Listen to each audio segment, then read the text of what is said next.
നിൽക്കണേ. നല്ല പരിചയം തോന്നുന്നല്ലോ. എവിടെ വെച്ചാണ് ഞാൻ ആലോചിക്കുന്നത്? സിനിമയിൽ അഭിനയിച്ചിട്ടുണ്ടോ? സിനിമയിൽ ഇല്ല. ഒന്നും വിചാരിക്കരുത്.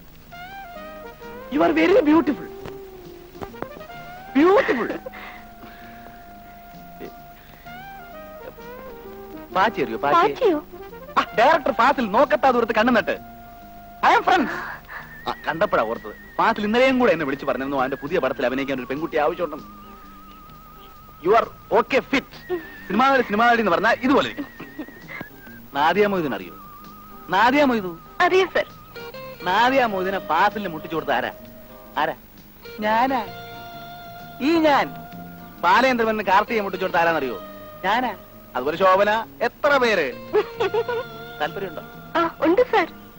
സിനിമയിൽ അഭിനയിച്ച പിന്നെ പണമായി, പദവിയായി, കാറായി, ഉദ്ഘാടനമായി, ഫാൻസ് അസോസിയേഷനായി. വലിയ നടിയൊക്കെ കഴിയുമ്പോ നമ്മളിന്ന് മറന്നിട്ട് കേട്ടോ. അങ്ങനെയൊന്നുമല്ല. എനിക്ക് ഒരു പ്രത്യേക ഗുണമുണ്ട്. കലാകാരികളെ കണ്ടാൽ അപ്പൊ എനിക്കറിയാം. സിനിമ വയ്ക്കാൻ താല്പര്യം ഉണ്ടല്ലോ അല്ലേ? ഉണ്ട് സാർ. ഞാൻ ഈ ഹൈറ്റൊക്കെ ഒന്ന്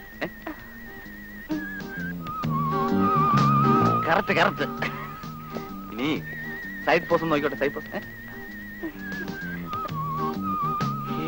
മാമാലിനെ പോലെ ഇരിക്കുന്നു.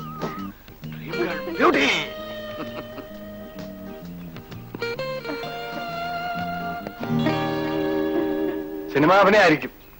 നല്ല ഭാവിയുള്ള കുട്ടിയാണ് സാർ. കലക്കും. ഭാവി കുട്ടിയതാ? ഈ സാർ സിനിമയിൽ അഭിനയിക്കാൻ ചാൻസ് വാങ്ങിത്തരാന്ന് പറഞ്ഞു. അയ്യടാ, സിനിമയെ ചാൻസ്. ഇവൻ ആരാണെന്ന് അറിയാമോ? ജയിൽ പുള്ളിയാ. കുട്ടി വെക്കോ.